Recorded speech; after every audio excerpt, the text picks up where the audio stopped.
The signal. The storm had passed, but the sea had not calmed. The waves rolled heavy and slow, carrying with them an unnatural weight. On the deck of the research vessel Argo, the crew gathered around the sonar screen, silent, their breath held tight. "Depth reading?" asked Captain Miller, his voice sharp, cutting through the murmur of the engines. Dr. Evelyn Ross leaned forward, her eyes locked on the strange distortion pulsing across the monitor. The screen flickered, its usual clarity marred by static interference. A deep, circular shadow shifted across the display, darker than the water it represented, an abyss within an abyss. "No floor reading," she whispered. "It's like it just keeps going." A shiver passed through the crew. The North Atlantic Trench had been mapped dozens of times before. Nothing like this had ever appeared. And then came the sound. At first, it was nothing more than static, the background hum of their instruments fighting the deep. But as the distortion grew stronger, the noise sharpened into something rhythmic, like a pulse, a beat, a low, steady thrum that resonated in the bones of those who listened. "Is that a frequency?" one of the technicians stammered, his hands trembling over the dials. Dr. Ross nodded slowly, her throat dry. "Not a natural one." The pulse deepened, building in tempo, and beneath it, something else began to form, something that was not static. Whispers, garbled and faint, like voices carried from far away, speaking in a language that twisted the mind just to hear it. Captain Miller slammed the controls, his jaw set. "Shut it down. Cut the feed." The sound stopped abruptly, but silence did not bring relief. Instead, the crew realized something chilling. Even with the system powered off, they could still hear it. The whispering lingered in their ears, deep inside, as though the sea itself had spoken. Hours later, as night fell, the Argo drifted on black water. The crew tried to shake off the unease, but the ocean resisted them. The waves no longer felt random. They seemed to turn in slow spirals, tugging the ship toward a point unseen. Dr. Ross stood on deck, staring out. That's when she saw it. At first, it appeared as a shimmer, a distortion on the horizon, like heat rippling above asphalt. Then it widened, stretching upward, downward, until it carved a hole in the ocean itself. A whirlpool of ink, perfect and terrible, pulling at the waves without a sound. The Black Vortex. Her breath caught. No light reflected from it. It swallowed the moon's glow whole, as though it were not water at all but a wound in reality. "Captain," she called out, her voice shaking. "You need to see this." The crew gathered, their faces pale in the dim light. For a moment, no one spoke. The sea rumbled, low and guttural, vibrating through the metal hull beneath their feet. And then the vortex moved. It wasn't drifting with the current, it was shifting, deliberately, as if it were alive. The spiral rotated slowly, aligning itself directly with the Argo. Panic rippled through the crew. "Engines! Engines full reverse!" Miller barked. But as the ship roared to life, the ocean itself seemed to fight them. The water grew heavy, dragging the vessel toward the spiraling dark. Metal groaned, bolts rattled loose, and over the thunder of straining machinery the whispers returned, louder this time. Some of the crew clamped their hands over their ears. Others dropped to their knees, muttering prayers, their eyes wide with terror. But Dr. Ross, she stood frozen, because beneath the chaos she had understood something. The whispers were not random. They were words. A single phrase repeated again and again, burrowing into her mind. "Open the gate, open the gate, open the descent." The morning came gray and bitter. The crew of the Argo gathered in silence, still haunted by the whispers from the night before. The vortex had not moved, not dissipated. It lingered just beyond the ship's stern, a silent wound in the sea, spinning slowly in defiance of nature. They weren't alone for long. Just after sunrise, radar alarms shrieked. Two black silhouettes cut across the horizon, Naval destroyers, their hulls painted in dull steel, their flags hidden. They closed in fast, flanking the Argo on either side. Unidentified research vessel. A voice crackled over the radio. Power down and prepare for boarding. You are in restricted waters. Captain Miller slammed his fists against the console. Restricted? Since when? But resistance was pointless. Within minutes, a squad of armed men in unmarked uniforms stormed aboard. Their leader was a tall figure with a clipped voice and eyes as cold as the water around them. "You've seen something you weren't supposed to," he said flatly, "and now you're going to help us understand it." Dr. Evelyn Ross exchanged a look with Miller. Her gut told her they weren't here to protect anyone. They were here to control. The crew was divided. Some argued to leave immediately to abandon the nightmare forming in the sea. But the soldiers made it clear. They weren't leaving. Orders had come from higher authorities. The Vortex had been on their watch list for years, hidden from the public, waiting for the right moment to study it.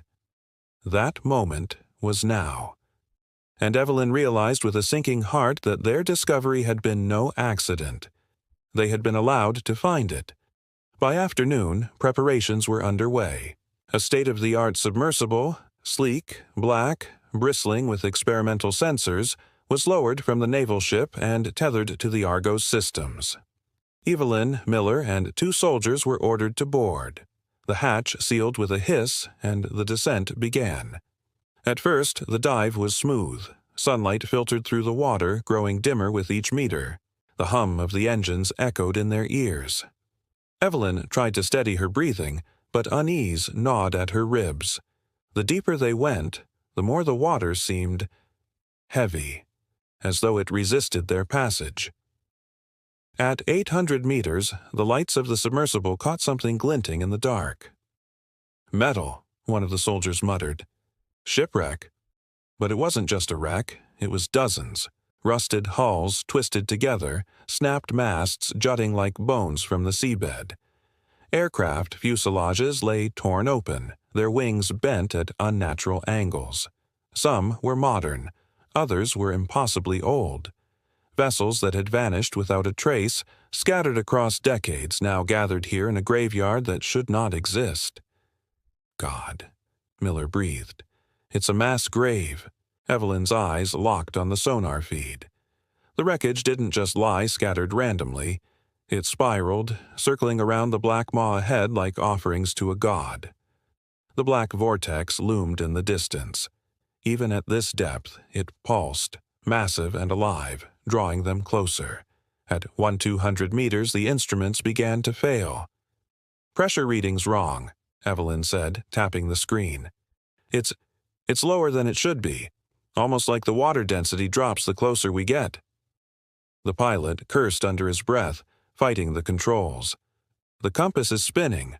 I've lost navigation." Then came the voices. At first, just a faint murmur, bleeding into their headsets. The same whispers from the night before, muffled, half-formed. But this time they were clearer, distinct, human. "Help us," a voice gasped. "Please, we're still here." The crew froze. That's impossible," Miller stammered. "That signal's coming from inside the vortex." Another voice followed, rasping and broken. "USS Franklin, lost at sea, 1942. Evelyn's stomach turned to ice. The Franklin had disappeared in the Atlantic more than 80 years ago. No wreckage was ever found. No survivors. Yet here, deep in the crushing black, its crew still cried out. The soldiers shifted nervously, fingers tight on their rifles. "It's a trick," one barked. "It's just interference." But Evelyn knew better. She felt it in her bones. The vortex wasn't just a whirlpool. It was a doorway, a mouth that had swallowed countless ships, planes, and lives. And now it was letting their voices seep through. The submersible shook violently. Warning alarms screamed. Lights flickered. The vortex filled the viewport now, a swirling mass of darkness so dense it seemed to bend reality itself. "Engines full reverse," the pilot yelled. But the controls didn't respond. They weren't in control anymore. And as the black spiral consumed their vision, Evelyn realized with dawning horror that the whispers weren't begging anymore. They were inviting. Join us. Join us. The gate is open. Beyond the gate. The world outside the viewport dissolved. One moment, the submersible had been sinking into the spiraling dark. The next, it was weightless, drifting through silence so absolute it crushed the mind. The ocean was gone. No water, no pressure, no light, only an endless black void, stitched with faint streaks of violet and crimson like veins beneath translucent skin. Captain Miller gripped his seat, jaw clenched. "Are we still underwater?" "No," Evelyn whispered, her breath fogged against the glass. "This isn't the ocean anymore." The instruments were useless. Depth gauges spun wildly, oxygen monitors flickered, and the compass needle jerked in erratic spasms. And yet, the submersible held together, floating through nothingness as though sustained by an unseen force. Then came the shapes. At first they seemed like shadows, vast silhouettes drifting on the edge of perception. Too large, too fluid to be machinery. They slithered through the darkness, coiling in silence, their outlines bending reality like heat waves. Every so often, a ripple passed over the viewport, distorting their vision. "Christ," Miller muttered, sweat streaking his brow. "Are those alive?" Nobody answered. One of the soldiers, his voice trembling, raised his rifle. "If they come closer." But the shadows did not attack. Instead, they circled like predators testing prey, or guardians. Evelyn couldn't shake the thought that they weren't seeing these things. They were being allowed to see them. And then, as if summoned, a glow appeared in the distance. It was faint at first, like the shimmer of bioluminescent plankton.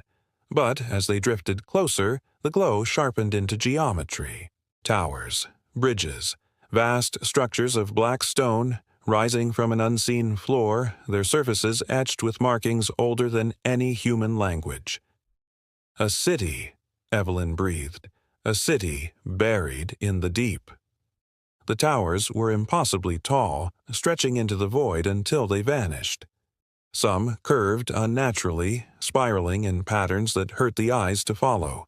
Windows, if they were windows, glowed faintly with an inner light, though no inhabitants stirred within. The submersible's cameras whirred, recording every frame. But Evelyn knew no one would ever see this footage. The soldiers would ensure it never reached the outside world. And still, the voices followed. They were louder now, echoing not through the headsets but through their minds. A chorus of whispers, chanting in that same alien cadence. "The gate is open. The gate is open." Evelyn clutched her head, fighting the pressure building behind her eyes. The words weren't just heard, they were implanted. As they passed between the towering spires, something caught the sub's lights. Carvings, reliefs etched into the walls, depicting creatures that defied understanding.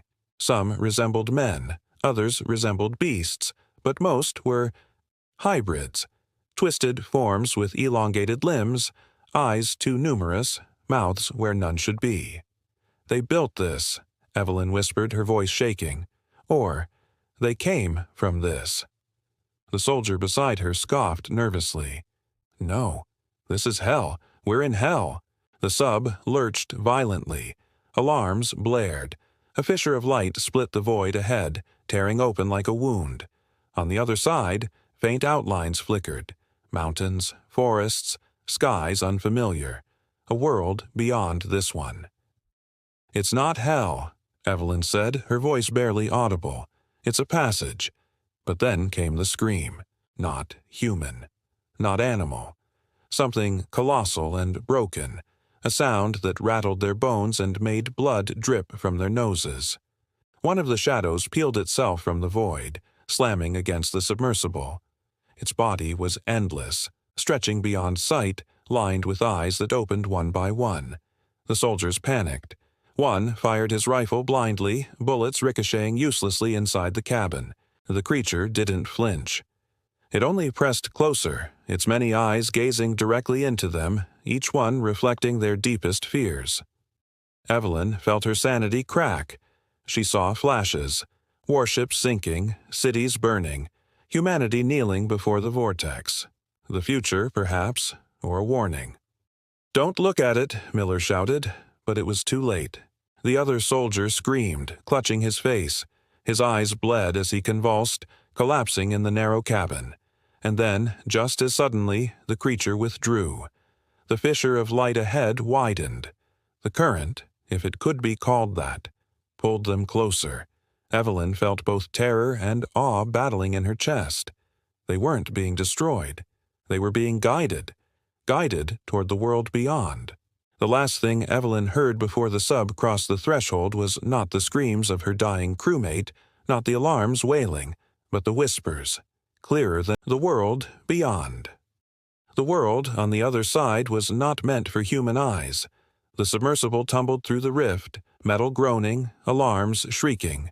Then, silence. When the crew staggered to their feet, the viewport revealed a landscape that could not exist. A horizon of black mountains that floated weightlessly, rivers of liquid light threading through skies torn with crimson storms. The ocean was gone. Gravity was gone. Reality itself was gone. Captain Miller clutched the console, pale and trembling. "This isn't another part of the ocean," he whispered. "It's another dimension." Evelyn's hands shook, but her eyes burned with a terrible fascination. "No," she said. "It's older than that. This place was here long before our world was even born." The sub drifted along an unseen current, pulled toward a towering city in the distance. The same black spires they'd glimpsed in the void now loomed fully before them, carved with symbols that shifted when no one was looking. Some towers stretched into the swirling sky, others plunged downward into nothingness, and there were lights inside. Not the warm glow of human life, but a cold, pulsating luminescence, like the heartbeat of something that never died. The whispers returned, no longer broken, no longer faint. They were clear, unified. They spoke in a chorus that made the cabin walls hum. "You are the first in centuries. You are the chosen witnesses." One of the soldiers broke, screaming, "Shut up! Get out of my head!" He smashed his helmet against the glass until blood ran down his face. Miller and Evelyn held him back, but his mind was already gone, his body trembling as if every nerve had been severed. Outside, the lights of the city flickered in response, as though it fed on his madness. The current dragged them closer, down toward a central plaza where a monolith rose from the ground.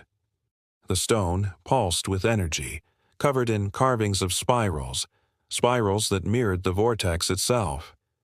Evelyn stared, realization striking her like lightning. This is the source. The vortex isn't just a doorway. It's a signal, a beacon. Every ship, every plane it swallowed, it wasn't random. It was chosen, collected. Her voice trembled as she turned to Miller. "It's building something." The whispers confirmed it. The gate must grow. The offering must continue. Through you, we reach your world. The monolith shuddered. A rift opened at its base, glowing with the same black spiral. And from it they emerged. Creatures taller than buildings with limbs that folded wrong, eyes layered upon eyes, mouths whispering in perfect unison. They moved slowly, impossibly graceful, as if gravity meant nothing. Each step bent the air around them, distorting the sub's view. The remaining soldier dropped his weapon, sobbing. "We can't fight that. We can't." Evelyn pressed her forehead against the glass, horrified and entranced. "We were never supposed to. We were only supposed to see." The ground cracked. The monolith split open. A second vortex formed above it, swirling wider and wider, its spiral pushing into the sky. Through its edges, Evelyn glimpsed something familiar, the ocean, their world. And then she understood. The black vortex in their ocean was only the first wound. This was the source, the heart of it all. And now it was opening again. Miller's voice was hoarse. If that gate grows any bigger, it won't just swallow ships, it'll swallow the entire ocean. The sub shook violently. The current reversed, dragging them back toward the rift, the way home. But Evelyn knew it was no escape. They hadn't just stumbled into this place. They'd been invited, and when they returned, they wouldn't come back alone. The last image before darkness consumed the feed was Evelyn's face, lit by the glow of the monolith. Her lips moved, but her words were not her own. The gate is open, and nothing will close it now. If you thought this journey was terrifying, remember, the Black Vortex is just one of countless mysteries lurking in our oceans. What else waits for us in the deep? What secrets are governments hiding?